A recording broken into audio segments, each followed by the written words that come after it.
Assalamualaikum warahmatullahi wabarakatuh. Perkenalkan, nama saya Muhammad Sadam Vivo dengan NPM 30212121053 dari kelas Hukum Birokrasi dan Pelayanan Publik B.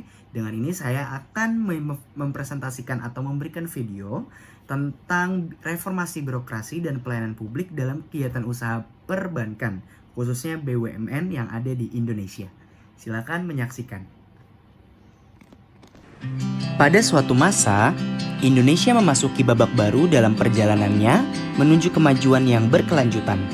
Negara ini tidak hanya dikenal karena kekayaan alamnya, melainkan juga karena semangat perubahan yang tumbuh di kalangan pemimpin dan masyarakatnya. Reformasi birokrasi dan pelayanan publik menjadi tonggak penting yang membentuk wajah baru pemerintahan Indonesia. Mengenai reformasi birokrasi tercantum dalam Peraturan Presiden Republik Indonesia Nomor 81 Tahun 2010 tentang Grand Design Reformasi Birokrasi 2010 sampai dengan 2025. Bahwa dalam rangka mempercepat tercapainya tata kelola pemerintahan yang baik, maka dipandang perlu melakukan reformasi birokrasi di seluruh kementerian atau lembaga atau pemerintah daerah. Grand Design Reformasi Birokrasi tahun 2010 sampai dengan 2025 sebagai makna dimaksud dalam pasal 1 menjadi acuan bagi kementerian atau lembaga atau pemerintah daerah dalam melakukan reformasi birokrasi dalam rangka mewujudkan tata kelola pemerintahan yang baik. Pelaksanaan reformasi birokrasi tak hanya dilakukan di instansi pemerintahan. Badan usaha milik negara atau BUMN, terutama di bidang perbankan, telah lama menerapkan reformasi birokrasi dalam organisasinya. Tak ayal, perbankan sering menjadi percontohan sebagaimana pelayanan publik pemerintah seharusnya dilakukan. Reformasi birokrasi di tubuh ASN harus berakar pada nilai dasar yang sama, seperti perusahaan besar BUMN. Nilai dasar milik ASN harus bisa membawa birokrasi lebih dinamis.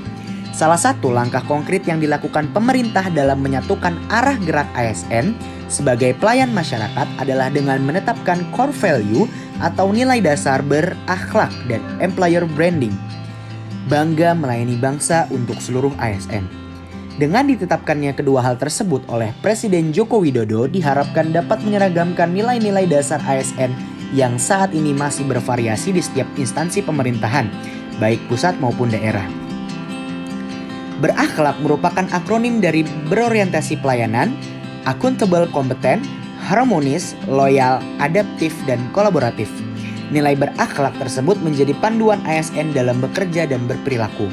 Sementara employer branding bangga melayani bangsa merupakan harapan yang ingin diwujudkan dalam diri setiap ASN saat memberikan pelayanan kepada masyarakat. Kegiatan usaha yang dilakukan oleh BUMN menyebar di berbagai sektor ekonomi, mulai sektor primer sampai dengan sektor tersier dalam perekonomian nasional. Satu di antara kegiatan usaha yang dilakukan BUMN sektor jasa adalah perbankan. Salah satu tugas pokok pemerintah adalah memberikan pelayanan, termasuk dalam hal pelayanan perbankan. Dengan memberikan kualitas layanan yang sesuai dengan apa yang diharapkan oleh nasabahnya, akan meningkatkan loyalitas mereka terhadap bank yang bersangkutan. Contohnya adalah PT Bank Mandiri Persero, Tbk, salah satu BUMN sebagai penyedia layanan perbankan untuk masyarakat Indonesia, termasuk di dalamnya pelayanan pengkreditan. Di samping mencari keuntungan, Bank Mandiri juga diharuskan memberikan kualitas layanan prima.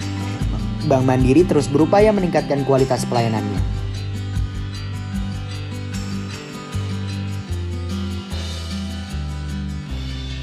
Pelayanan publik juga mengalami transformasi signifikan seiring dengan reformasi birokrasi. Pemerintah menetapkan standar pelayanan yang tinggi dan terukur untuk memastikan bahwa masyarakat mendapatkan layanan yang adil dan efisien. Proses pengajuan dokumen izin dan layanan publik lainnya diubah menjadi lebih sederhana dan ramah pengguna. Sentuhan teknologi juga menambah pelayanan publik dengan penerapan layanan online dan aplikasi mobile yang memudahkan masyarakat mengakses informasi dan melakukan transaksi dengan pemerintah. Inisiatif ini tidak hanya meningkatkan efisiensi, tetapi juga memberikan kemudahan bagi masyarakat yang tinggal di berbagai daerah, terutama yang terpencil. Melalui reformasi birokrasi dan pelayanan publik, Indonesia berhasil menciptakan fondasi yang kokoh untuk membangun pemerintah yang bersih, efektif, dan berorientasi pada kebutuhan masyarakat. Semangat perubahan ini menjadi aspirasi bagi bangsa lain, membuktikan bahwa dengan tekad yang kuat dan kerjasama yang solid, negara dapat melangkah maju menuju masa depan yang lebih cerah.